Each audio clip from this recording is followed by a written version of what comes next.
नमस्कार। जबलपुर संभाग द्वारा आयोजित ऑनलाइन क्लासेस में आज मैं रीना मिश्रा पीजीटी हिंदी केंद्रीय विद्यालय बालाघाट कक्षा 10वीं के काव्यखंड की चौथी कविता आत्मकथ्य लेकर प्रस्तुत हूँ। चूँकि तीसरी कविता जो है वो मात्र पढ़ने के लिए है, देव के सवैये। गत वर्ष ऐसा ही कुछ सर्कुलर था, तो इसलिए हम देव के सवैये अभी नहीं पढ़ रहे हैं, हम सीधे आत्मकथ्य पर पहुँच गए हैं। तो आइए सबसे पहले कवि परिचय देखते हैं। आत्मकथ्य कविता के कवि हैं श्री जयशंकर प्रसाद जी। इनका संक्षिप्त जीवन परिचय। जयशंकर प्रसाद जी का जन्म काशी के प्रसिद्ध सुगनी साहू नामक वैश्य परिवार में, वैश्य परिवार मतलब व्यापारी, वैश्य परिवार में सन 1881 ईस्वी को हुआ था। परिजनों की मृत्यु आदि ने इन्हें रोगग्रस्त कर दिया। मतलब इनके परिवारजनों की मृत्यु के शोक में ये रोगग्रस्त हो गए और 48 वर्ष की अल्पायु में 1937 ईस्वी में इनका निधन हो गया। तो इनका जीवन काल बहुत ही कम रहा है, किंतु इनका साहित्यिक जो इनके साहित्यिक उपलब्धियां हैं वो बहुत ज़्यादा हैं। इन्होंने बहुत ज़्यादा नाटक, कविताएं, काव्य संग्रह ये सब लिखे हुए हैं। हिंदी साहित्य के प्रसिद्ध छायावादी कवि जयशंकर प्रसाद का साहित्य जीवन की कोमलता, माधुर्य, सौंदर्य और प्रेम का साहित्य माना जाता है। ये वस्तुतः छायावादी कवि हैं। छायावाद ये ऐसा वाद है जिसमें प्रकृति के उपादानों के माध्यम से कवि अपनी मन स्थिति का वर्णन करता है। तो ये प्रमुख छायावादी कवि हैं हिंदी साहित्य के, और इस कविता में भी उनके छायावाद का प्रभाव आप अवश्य देखेंगे। तो इनके साहित्य में जीवन की कोमलता, माधुर्य, सौंदर्य और प्रेम हमें देखने मिलता है। प्रस्तुत कविता आत्मकथ्य प्रसाद जी की कवितात्मक आत्मकथा है। कवितात्मक आत्मकथा, आत्मकथा तो आप परिचित होंगे। आत्मकथा अर्थात बायोग्राफी, अपनी कहानी बताना। आत्मकथा जो होती है वो विस्तृत होती है, उसमें जीवन की समग्र घटनाओं को ईमानदारी से, सच्चाई के साथ जैसा है वैसा ही बताया जाता है। किंतु यह पूरी तरह से आत्मकथा नहीं है, ये आत्मकथ्य है, अर्थात अपने बारे में बताना। इसमें कवितात्मक रूप में कवि ने अपने बारे में बताया है। छायावादी शैली में लिखी गई इस कविता में कवि ने जीवन के यथार्थ और अभाव की मार्मिक अभिव्यक्ति की है। यथार्थ अर्थात वास्तविकता। इस कविता में कवि ने अपने जीवन की जितनी भी सच्चाइयाँ हैं, जो वास्तविकताएं हैं, उनको बयान किया है। साथ ही उनके जीवन में जो अभाव हैं, जो कमियां हैं, उनकी भी मार्मिक अर्थात हृदय स्पर्शी अभिव्यक्ति की है। तो ये था संक्षिप्त परिचय कवि का। अब हम कविता परिचय की ओर बढ़ते हैं, जो बहुत ही महत्वपूर्ण है और जो कविता से बहुत ही जुड़ा हुआ है। प्रेमचंद के संपादन में हंस पत्रिका का एक आत्मकथा विशेषांक निकलना तय हुआ। अब बच्चों, विशेषांक से आप परिचित होंगे। विशेषांक अक्सर अखबारों के साथ या पत्रिकाओं के साथ निकला करते हैं। जैसे आप देखते होंगे कि यदि दिवाली आ रही है तो अखबार में दिवाली विशेषांक आएगा, मदर्स डे आ रहा है तो मदर्स डे विशेषांक आता है। तो जो विशेष विषय वस्तु को समर्पित अंक होता है वो विशेषांक कहलाता है। तो प्रेमचंद जी हंस पत्रिका का संपादन करते थे, तो उन्होंने आत्मकथा विशेषांक निकालने का तय किया। प्रसाद जी के मित्रों ने आग्रह किया कि वे भी आत्मकथा लिखें। तो जयशंकर प्रसाद जी के मित्रों ने उनसे आग्रह किया कि वे भी अपनी आत्मकथा लिखें, क्योंकि उस समय उनका साहित्य बहुत चरम पर था। प्रसाद जी इससे सहमत न थे, किंतु प्रसाद जी को यह बात पसंद नहीं थी, उचित नहीं लगती थी। इसी असहमति के तर्क से पैदा हुई कविता है आत्मकथा। तो असहमति व्यक्त करने के लिए उन्होंने जो तर्क दिया है, वही तर्क के रूप में यह कविता जन्म लेती है आत्मकथा। इसमें उन्होंने आत्मकथा न लिखने के कारणों को दर्शाया है। यह कविता पहली बार 1932 में हंस के आत्मकथा विशेषांक में प्रकाशित हुई थी। छायावादी शैली में लिखी गई इस कविता में जयशंकर प्रसाद ने जीवन के यथार्थ एवं अभाव पक्ष की मार्मिक अभिव्यक्ति की है। छायावादी सूक्ष्मता के अनुरूप ही अपने मनोभावों को अभिव्यक्त करने के लिए जयशंकर प्रसाद ने ललित, सुंदर और नवीन शब्दों एवं बिंबों का प्रयोग किया है। चूँकि ये छायावादी कवि हैं, इसलिए इस कविता में इन्होंने जो बिंब प्रयोग किए हैं वो बहुत ही सूक्ष्म है, बहुत ही नवीन है। क्योंकि ये छायावादी कविता प्रकृति से जुड़ी होती है, कवि ने प्रकृति से जोड़कर अपने मन के भाव व्यक्त किए हैं, तो इसलिए कवि के बिंब भी उसी के अनुरूप हैं। इन्हीं शब्दों एवं बिंबों के सहारे उन्होंने बताया है कि उनके जीवन की कथा एक सामान्य व्यक्ति के जीवन की कथा है। अब देखिए, यहाँ जो जयशंकर प्रसाद थे बहुत ही महान साहित्यकार थे, किंतु उन्होंने अपने आप को बहुत ही सामान्य इंसान माना, सामान्य व्यक्ति माना और लोगों से यह कह दिया कि मैं तो अत्यंत सामान्य व्यक्ति हूँ, मेरे जीवन में ऐसा कुछ विशेष है नहीं कि मैं आत्मकथा लिखूँ। इसमें ऐसा कुछ भी नहीं है जिसे महान और रोचक मानकर लोग वाह वाह करेंगे। उनका कहना था कि मेरे जीवन की कहानी में ऐसा कुछ भी रोचक नहीं है, इंटरेस्टिंग नहीं है जिसको लोग सुनकर वाह वाह करें। कुल मिलाकर इस कविता में एक तरफ कवि द्वारा यथार्थ की स्वीकृति है तो दूसरी तरफ एक महान कवि की विनम्रता भी है। तो एक तरफ उन्होंने वास्तविकता को स्वीकारा है तो दूसरी तरफ एक महान कवि की विनम्रता दिखाई देती है कि वो कितनी विनम्रता पूर्वक आत्मकथा लिखने से मना करते हैं या आत्मकथा लिखने से अपनी असहमति दर्शाते हैं। तो बच्चों, यहाँ सबसे पहले हंस पत्रिका का जिक्र आया है, तो हंस पत्रिका के बारे में बता दें। हंस पत्रिका सबसे पहले प्रेमचंद द्वारा 1930 से 36 तक इसका संपादन किया गया। जब प्रेमचंद जी का देहांत हो गया तो उनके पुत्र अमृत राय ने 1953 तक इस पत्रिका का संपादन किया। उसके पश्चात कुछ वर्षों तक यह पत्रिका बंद रही। उसके पश्चात पुनः राजेंद्र यादव जी ने 1986 में से 2013 तक इस पत्रिका का संपादन किया और वर्तमान में श्री संजय सहाय जी इस पत्रिका का संपादन कर रहे हैं। तो ये इस पत्रिका की यात्रा है। चलिए इस कविता की तरफ बढ़ते हैं आगे। इस कविता का जो प्रथम पद्यांश है इसमें हमने 6 पंक्तियाँ ली हैं। कुछ शब्द जो है काले रंग से हैं, जो काले रंग से शब्द हैं उनके उसी लाइन के समक्ष अर्थ भाव शब्दार्थ दिए हुए हैं, जैसे मधुप, मनरूपी, भौरा। ठीक है, तो इस बात का ध्यान रखिए। और जो नीले रंग के अक्षर हैं वो अलंकार को दर्शाते हैं। मधुप गुनगुना कर कह जाता कौन कहानी यह अपनी, मुरझा कर गिर रही पत्तियाँ देखो कितनी आज घनी, इस गंभीर अनंत नीलिमा में असंख्य जीवन इतिहास, यह लोग करते ही रहते हैं अपना व्यंग मलिन उपहास, तब भी कहते हो कह डालूं दुर्बलता अपनी बीती, तुम सुनकर सुख पाओगे देखोगे यह गागर बीती। तो बच्चों, इस पद्यांश का संदर्भ तो आप अपनी पाठ्यपुस्तक के अनुरूप देंगे ही। प्रसंग में आप बता सकते हैं कि जब श्री जयशंकर प्रसाद जी से उनकी आत्मकथा लिखने के लिए कहा गया तो उन्होंने अपनी असहमति प्रकट करते हुए कुछ तर्क दिए और अपने मित्रों को ये संबोधित किया है। वे कह रहे हैं, मधुप गुनगुना कर कह जाता कौन कहानी यह अपनी। मधुप अर्थात होता है भंवरा, जैसा आप चित्र में देख सकते हैं काले रंग का कीट होता है जो फूलों का रस पीता है। ये गुनगुनाता है, गुनगुनाता अर्थात गुंजार करता है, इस तरह की ध्वनि उससे सुनाई देती है। तो यहाँ कवि चूँकि छायावादी कवि है इसलिए उन्होंने प्रकृति के इन उपादानों को अपनी भावाभिव्यक्ति के लिए लिया है।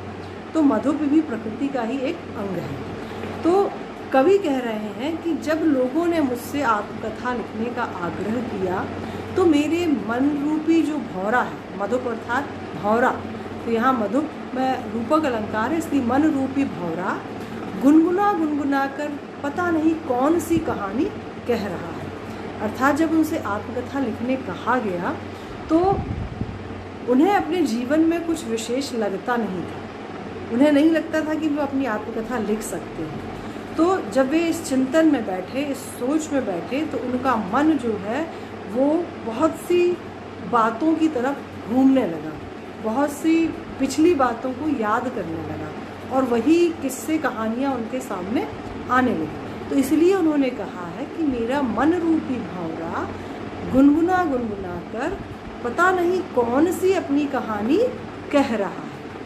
मुरझा कर गिर रही पत्तियां देखो कितनी आज घनी। इस पंक्ति यहाँ भी देखिए प्रकृति के माध्यम से उन्होंने अपने भाव व्यक्त किए हैं। इस पंक्ति के बहुत से अर्थ अनेक लोगों द्वारा लगाए जाते हैं, किंतु मेरे द्वारा जो अर्थ लगाया गया वो प्रसाद जी की मन स्थिति के अनुसार मैंने लगाया है कि प्रसाद जी यहाँ कह रहे हैं कि उनके जो जीवन रूपी वृक्ष है उसमें वो पूरी तरह से उसकी पत्तियाँ सूख चुकी हैं, मुरझा चुकी हैं, क्योंकि उसमें सुखदायक कुछ भी नहीं है। उनका जीवन रूपी वृक्ष दुखों से मुरझा गया है और उसी की पत्तियाँ आज उनके सामने गिर रही हैं, अर्थात वही स्मृतियाँ, वही यादें, बीते समय की यादें उनके सामने आज आ रही हैं जब उन्हें आत्मकथा लिखने के लिए कहा गया। जब भी हमें कुछ अपनी कहानी लिखने के लिए कहा जाता है तो हम बीते दिनों की याद करते हैं और वे यादें हमारे सामने आने लगती हैं। तो वैसे ही कवि के समक्ष अपने जीवन रूपी वृक्ष की वे पत्तियाँ, सूखी मुरझाई पत्तियाँ, मुरझाई इसलिए कहा उन्होंने क्योंकि उनका मानना है कि उनके जीवन में कोई सुख नहीं था। उनका जीवन रूपी वृक्ष जो था वो दुख से परिपूर्ण था, सूख चुका था, मुरझा चुका था। यदि सुख होता तो हरी भरी पत्तियाँ बोलते। तो इसीलिए यहाँ वो बोल रहे हैं कि मुरझाई हुई पत्तियाँ अर्थात कुछ यादें जो बहुत ही सुखदायक नहीं है वो उनके सामने, उनकी नज़र के सामने आ रही हैं। यह इस गंभीर अनंत नीलिमा में असंख्य जीवन इतिहास, अनंत नीलिमा का अर्थ है अंतहीन विस्तार। इसका हम दूसरा अर्थ यहाँ साहित्य जगत भी ले सकते हैं। तो यहाँ कवि कह रहे हैं, पहले शब्दों के माध्यम से इसका अर्थ निकलेगा कि इस गंभीर अनंत नीलिमा युक्त आकाश में असंख्य जीवन के इतिहास फैले हुए हैं। अर्थात इस गंभीर साहित्य जगत में, अनंत नीलिमा से युक्त मतलब साहित्य जगत में असंख्य लोगों ने अपने जीवन के इतिहास को लिखा है। अर्थात साहित्य में पहले भी बहुत से लोगों ने अपनी आत्मकथाएं लिखी हैं जिनकी गिनती नहीं की जा सकती, असंख्य हैं वे। यह लोग करते ही रहते हैं अपना व्यंग मलिन उपहास। व्यंग मलिन उपहास इसका अर्थ होता है खराब ढंग से निंदा करना। मलिन अर्थात गंदा, उपहास यानी हंसी उड़ाना और व्यंग यानी ताना मारना, कमेंट करना। तो अब वे बोल रहे हैं कि ये जितने लोगों ने भी अपनी आत्मकथाएं लिखे हैं, ऐसा लगता है कि ये लोग वे अपनी आत्मकथा के माध्यम से अपने ही जीवन की हंसी उड़ा रहे हैं, अपने ही जीवन की खराब ढंग से निंदा कर रहे हैं। ऐसा कवि को क्यों लगता है? उन्हें लगता है कि जो भी व्यक्ति आत्मकथा लिखता है वे अपने जीवन को सच्चाई के साथ सबके समक्ष लिख डालता है, व्यक्त कर डालता है। तो सच्चाई यदि व्यक्त करेगा तो मनुष्य अपनी सारी कमजोरियों को, सारी गलतियों को भी सच्चाई से व्यक्त करेगा। तो जब लोग उसे पढ़ेंगे तो उसके जीवन का उपहास उड़ाएंगे, अरे ये कैसा व्यक्ति था, कहने को तो बहुत महान कहलाता है परंतु इसने देखो कितनी गलतियाँ की हैं। तो इस तरह से लोग उसका उपहास उड़ाएंगे, खराब ढंग से उसकी निंदा करेंगे। तो कवि का कहना है कि ये लोग अगर आत्मकथा जिन्होंने लिखी है वे अपने ही जीवन का इस तरह से मजाक उड़ा रहे हैं, तब भी कहते हो कह डालूं दुर्बलता अपनी भी थी। अब वे अपने मित्रों को संबोधित कर रहे हैं क्योंकि मित्रों ने ही उनसे आग्रह किया था कि वे उनकी आत्मकथा लिखें। तो वे कह रहे हैं कि तब भी मेरे मित्रों तुम मुझसे कहते हो कि मैं अपनी आत्मकथा लिखूं, कह डालूं दुर्बलता अपनी बीती। अर्थात मैं अपने बीते जीवन की जितनी भी कमज़ोरियां हैं, जितनी भी कमियां हैं, उनको सबके समक्ष सच्चाई के साथ लिख डालूं, जबकि तुम जानते हो कि यदि मैं ऐसा करूँगा तो लोग मेरा उपहास उड़ाएंगे, मेरी हंसी उड़ाएंगे।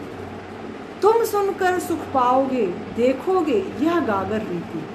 अब कवि अपनी मित्रों को कह रहे हैं, तुम अर्थात मित्रों को कह रहे हैं कि हे मित्र, आप लोग यदि मेरी आत्मकथा सुनोगे तो तुम सुनकर सुख पाओगे। हो सकता है तुम सुख पाओ, किंतु तुम क्या देखोगे?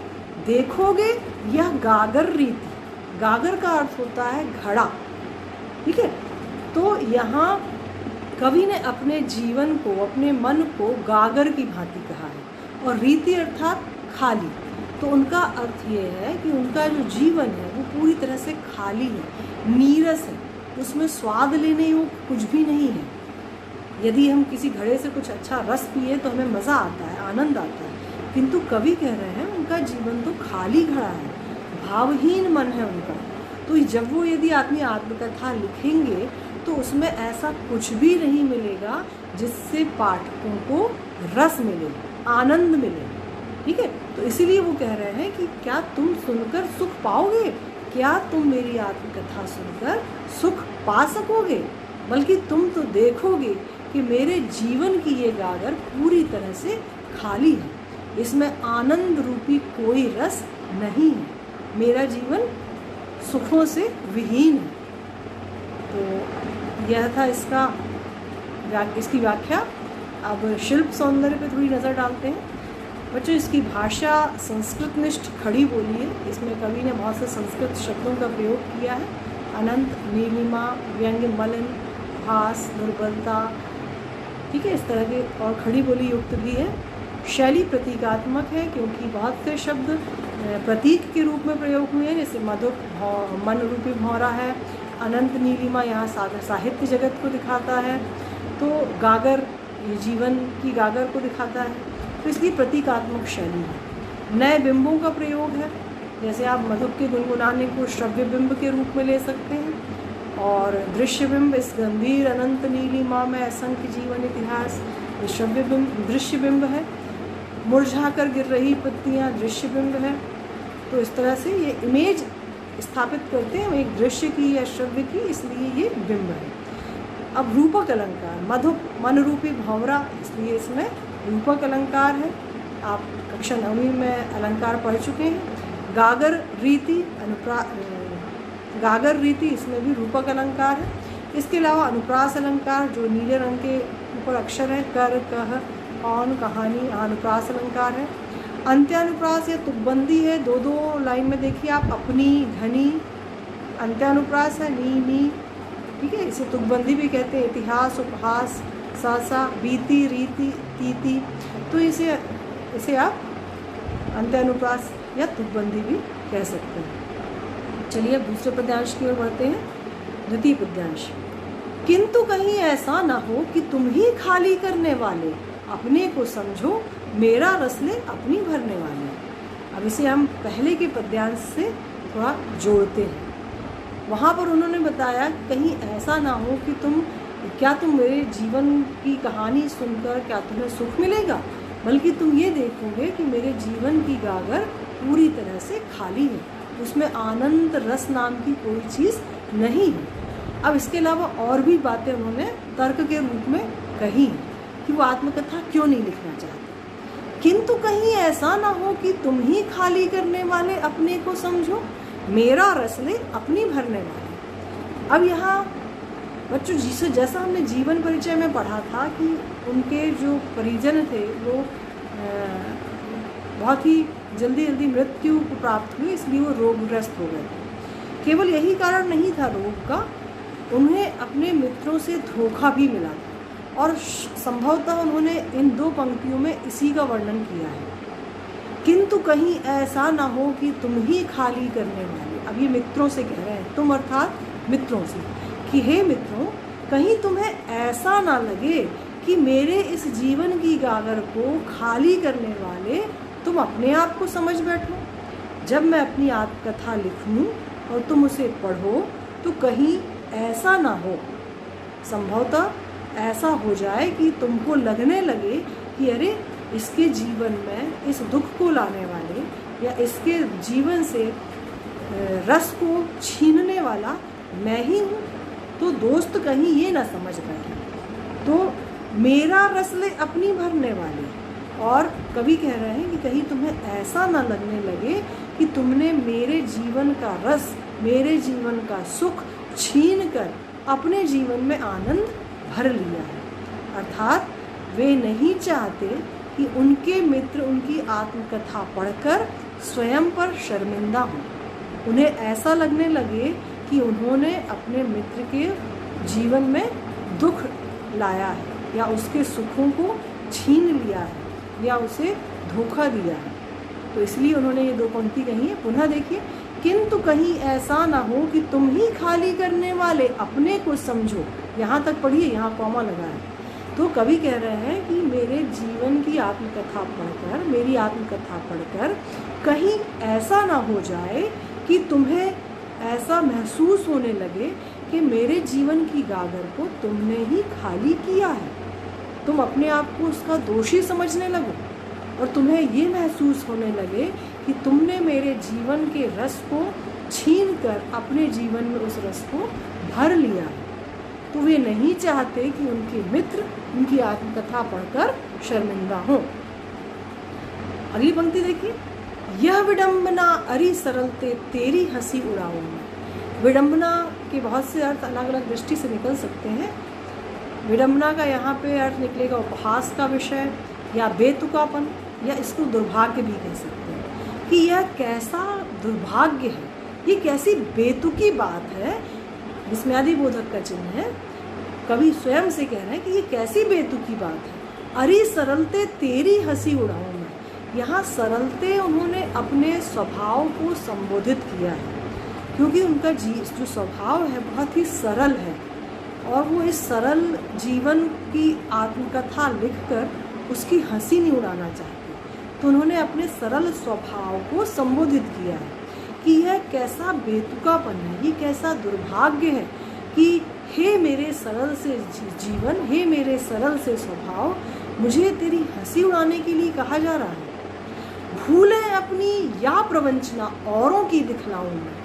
तो वे कह रहे हैं कि आत्मकथा लिखकर क्या मैं अपने जीवन की भूलों को दिखाऊं, अर्थात मैंने अपने बीते हुए समय में जो भी गलतियां की हैं, भूलें की हैं, क्या उन्हें मैं सबके सामने सच्चाई से दिखा दूं, या प्रवंचना औरों की दिखलाऊं। प्रवंचना अर्थात धोखा, या मुझे दूसरों ने जो धोखा दिया है उसे मैं लोगों को दिखाऊं।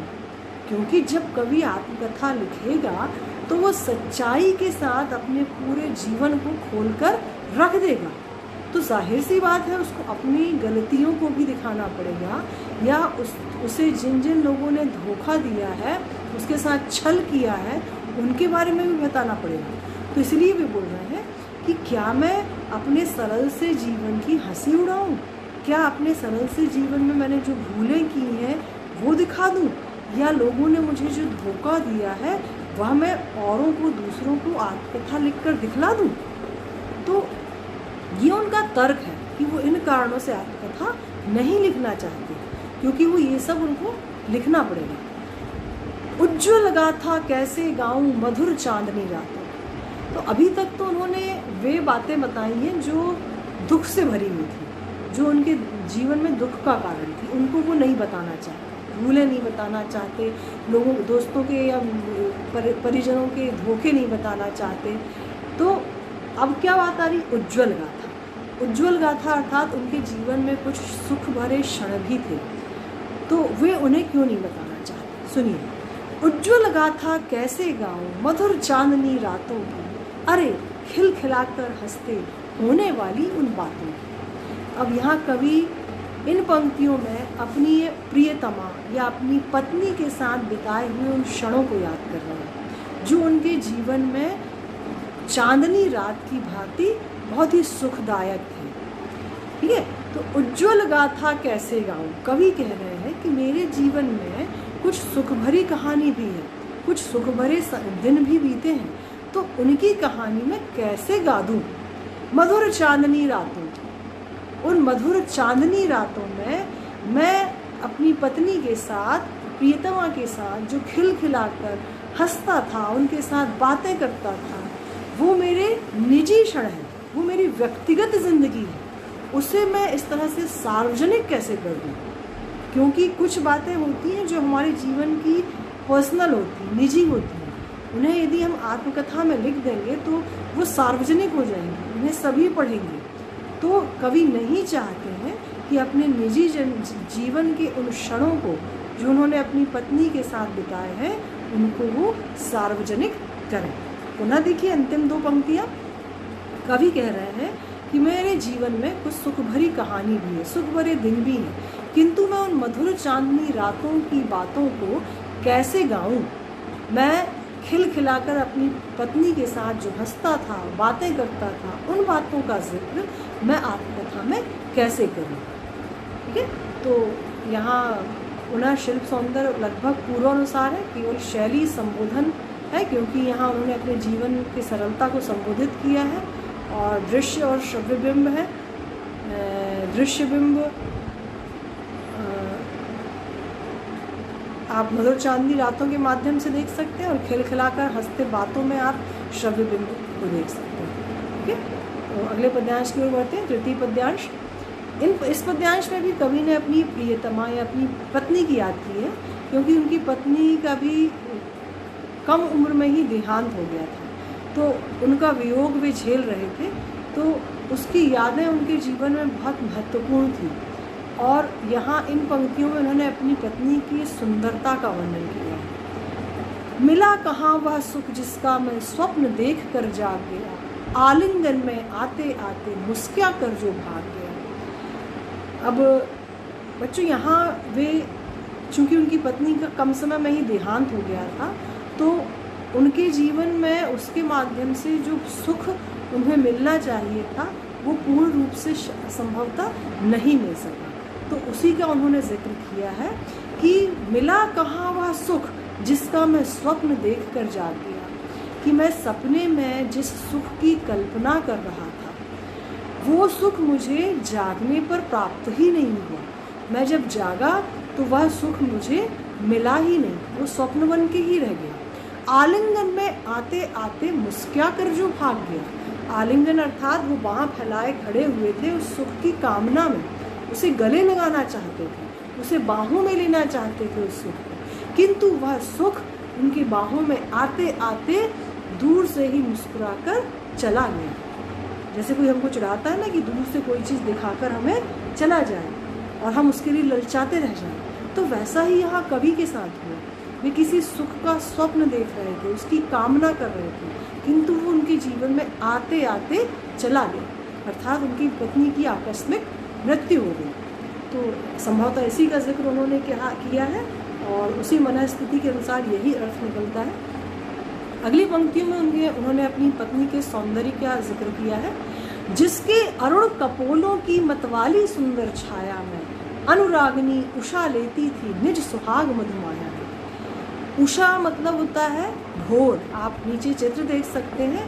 भोर का समय जो होता है वो आसमान पूरी लालिमा से युक्त होता है, ऐसा लगता है कि भगवान ने मधुर माया रच दी है। और जो सुहाग होता है, सुहाग का जो सिंदूर होता है वो भी लाल कलर रंग का होता है। तो आप इन चीज़ों को पहले समझ लीजिए, उसके बाद अर्थ पे चलते हैं। अरुण कपोल, अरुण कपोल अर्थात लाल गाल, उसको हम काले अक्षरों में लिखना भूल गए हैं। जिसके अरुण कपोलों की मतवाली सुंदर छाया में, जिसके अर्थात पत्नी की, मेरी पत्नी के, मेरी प्रेयसी के गाल इतने लाल थे कि उसकी मतवाली अर्थात मदमस्त सुंदर छाया में अनुरागिनी उषा अर्थात प्रेम भरी भोर भी अपना सुहाग सिंदूर लिया करती थी। अर्थात उनका तात्पर्य है कि भोर के समय जो आसमान में लालिमा होती है वह लालिमा उनकी पत्नी के गालों से ली जाती थी। मतलब पत्नी इतनी सुंदर थी कि उसकी मदमस्त सुंदर छाया में ही अनुरागिनी उषा अपना सुहाग अर्थात यह लालिमा मधुर माया के समान, मधु माया के समान लिया करती थी। ठीक है, तो इन्होंने देखिए अपनी पत्नी को इस उषा काल से ज़्यादा सुंदर बताया है। उसकी स्मृति पाथेय बनी है थके पथिक की पंथा की। स्मृति अर्थात यादें, और पाथे मतलब होता है संबल। पाथे को और समझ लीजिए आप, पाथे वो होता है जब कोई पथिक अर्थात राहगीर किसी यात्रा पर निकलता है तो अपने साथ कुछ चीज़ें लेके चलता है जो उसका सहारा होती है, जैसे कुछ खाने पीने की सामग्री या जेब खर्च, तो जिस तरह की चीज़ें उसकी वो सहारा होती है। तो यहाँ कवि के जीवन रूपी रास्ते में किसकी यादें सहारा हैं? उनकी पत्नी की। तो वे कह रहे हैं कि उसकी अर्थात मेरी पत्नी की जो यादें हैं मेरे लिए बहुत बड़े सहारे के समान है, पाथेय के समान है, मेरे जीवन में एक संबल के रूप में है। थके पथिक की पंथा की, पंथा अर्थात राह, मैं थका हुआ पथिक हूँ। थका क्यों? क्योंकि उन्हें अपने जीवन में, जीवन की राह में दुख ही दुख मिले हैं, तो उन्होंने अपने आप को एक थके पथिक की भांति माना है। तो वे बोल रहे हैं इस थके हुए पथिक के लिए, उसकी राह में चलने के लिए मेरी पत्नी की यादें ही मेरा पाथेय है, मेरा सहारा है, तो मैं उनका विवरण नहीं कर सकता। ठीक है, आगे हम इसी से कनेक्ट करेंगे। अगला पद्यांश पुनः एक बार देख लीजिए। प्रथम दो पंक्तियाँ उन्होंने बताई हैं कि वो जिस सुख की कल्पना किया करते थे वह सुख उनके समीप आते आते उनसे दूर चला गया। अगली दो पंक्तियों उन्होंने पत्नी के सौंदर्य का वर्णन किया है कि वो इतनी सुंदर थी, उनके गाल इतने लाल थे कि उन गालों की लालिमा से ही अनुरागिनी उषा अर्थात प्रातःकालीन जो बेला है, प्रेम भरी जो भोर है, वो भी अपना सुहाग लिया करती थी।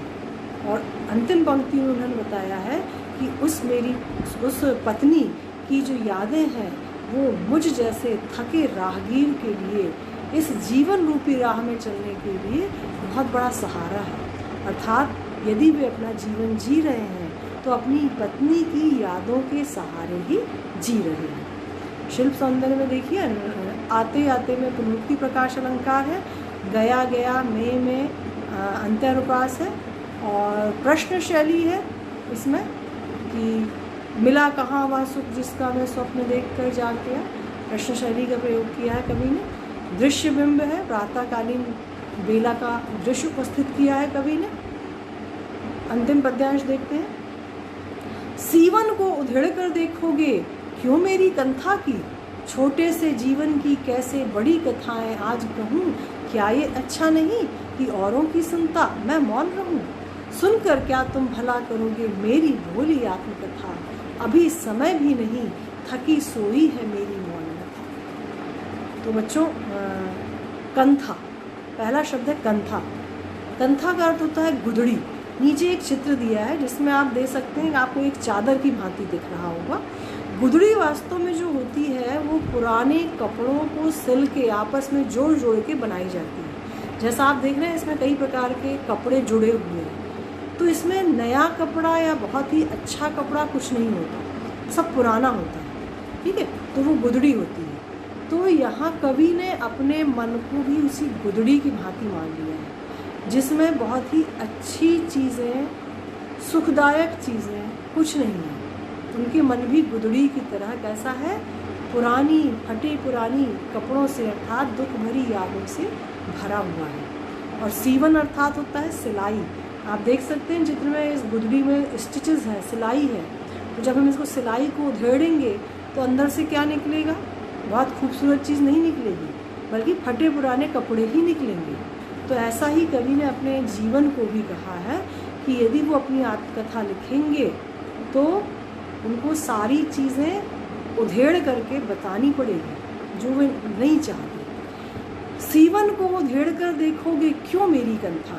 यहाँ उन्होंने प्रश्न किया अपने मित्रों से कि तुम मेरे अंतर मन की, मेरे इस अंतर मन रूपी जो गुदड़ी है, इसकी सिलाई को उधेड़ कर क्यों देखना चाहते हो, क्योंकि अंदर क्या मिलेगा तुम्हें? दुख के सिवा कुछ नहीं मिलेगा। क्योंकि उनके परिजन भी मृत्यु को प्राप्त हो गए, पत्नी भी मृत्यु को प्राप्त हो गई, तो इस तरह से उनके जीवन में वो मानते हैं दुख ही दुख है। तो वो कह रहे हैं कि मेरे जीवन की सीवन को, सिलाई को उधेड़ कर तुम क्यों देखना चाहते हो, तुमको अंदर कुछ भी प्राप्त नहीं होगा। अब अंतिम जो 4 पंक्तियाँ हैं, इसमें उन्होंने विनम्रता पूर्वक एक बड़े साहित्यकार की विनम्रता देखी। वे महान साहित्यकार थे, किंतु उन्होंने विनम्रता पूर्वक अपने आप को बहुत ही सामान्य व्यक्ति माना है। छोटे से जीवन की कैसे बड़ी कथाएं आज कहूँ। उन्होंने अपने मित्रों से कहा है कि मित्रों, मेरा जीवन अत्यंत छोटा सा है, बहुत ही सामान्य सा है, और इस सामान्य से जीवन की बड़ी सी कथा मैं कैसे कह दूँ। मैं कोई महान व्यक्ति तो हूँ नहीं। क्या ये अच्छा नहीं कि औरों की सुनता मैं मौन रहूँ। तो वे बता रहे हैं कि क्या इससे बेहतर ये ठीक नहीं, ये बात अच्छी नहीं है कि मैं इस समय औरों की आत्मकथाएं सुनूं और स्वयं चुप रहूं, क्योंकि मैं बहुत अपने आप को बहुत प्रसिद्ध नहीं मानता हूँ, बहुत बड़ा साहित्यकार नहीं मानता हूँ। तो क्या ये अच्छा नहीं है कि इस समय मैं औरों की बातों को सुनूं, औरों की आत्मकथाओं को सुनूं जो किसी को प्रेरणा देती हैं, और मैं स्वयं अभी मौन रहूं, शांत रहूं। सुनकर क्या तुम भला करोगे मेरी भोली आत्मकथा। वे मित्रों से या पाठकों से कह रहे हैं कि मेरी आत्मकथा बहुत ही भोली भाली सी, बहुत ही सरल सी है, इसमें प्रेरणा देने लायक कुछ भी नहीं है। आत्मकथा तो वो होनी चाहिए जिसे पढ़कर पाठक प्रेरित हो, कुछ करने की उसमें इच्छा जगे। तो कवि का मानना है कि उनकी आत्मकथा बहुत ही सीधी सरल है, उसमें प्रेरणादायक कुछ भी नहीं है, कोई भी बात ऐसी नहीं है। तो सुनकर क्या तुम भला करोगे मेरी भोली भाली सरल सी आत्मकथा को। अभी समय भी नहीं थकी सोई है मेरी मौन व्यथा। अभी समय भी नहीं, इस पंक्ति में बहुत भाव छुपा है। यहाँ कवि का तात्पर्य ये है कि अभी वो समय नहीं आया है कि मैं अपनी आत्मकथा लिखूं, अर्थात अभी मैं इतना महान नहीं बना हूँ, अभी मुझे और भी कुछ करना है। कवि का मानना यहाँ ये है कि अभी साहित्य जगत में और भी ऊंचाई पर जा सकते हैं, जो अभी नहीं हुआ है। तो वे बोल रहे हैं कि अभी वो समय नहीं आया है कि मैं अपनी आत्मकथा लिखूं। साथ ही दूसरा, अभी समय भी वही नहीं का मतलब ये है कि अभी थकी सोई है मेरी मौन व्यथा। मेरी जितनी भी मौन दुखद कहानी है वो थक कर सो गई है।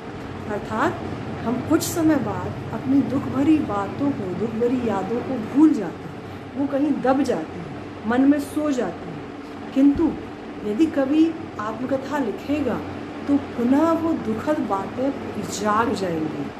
तो वो नहीं चाहते कि वो दुखद बातें जागें और उनको पुनः कष्ट हो।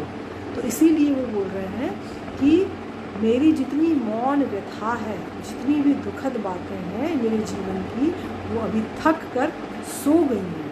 तो अभी मैं उन्हें जगाना नहीं चाहता हूँ, और अभी वो समय भी नहीं आया कि मैं अपनी महानता का परिचय लोगों को दूँ, क्योंकि मैं स्वयं को इतना महान नहीं मानता। तो बच्चों, ये कविता यहाँ समाप्त होती है। तो इस कविता में मुख्य बिंदु यह था कि आत्मकथा न लिखने के पीछे या आत्मकथा लिखने की असहमति के पीछे उन्होंने जो तर्क दिए हैं वो इसमें है।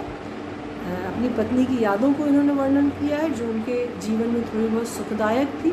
साथ ही उन्होंने अपनी विनम्रता का परिचय दिया है इन 4 अंतिम पंक्तियों में कि वो अपने आप को इतना महान नहीं मानते, क्योंकि आत्मकथा तो बड़ी बड़ी हस्तियाँ लिखा करती हैं, कवि स्वयं को बड़ी बड़ी हस्ती नहीं मानते। शिल्प सौंदर्य देखिए, वही अंत्यानुप्रास, कहूँ रहूँ कथा व्यथा, अंत्यानुप्रास है। प्रश्न शैली, प्रश्न चिन्ह आप देख सकते हैं प्रथम 4 पंक्तियों में, तो यहाँ प्रश्न शैली का प्रयोग है।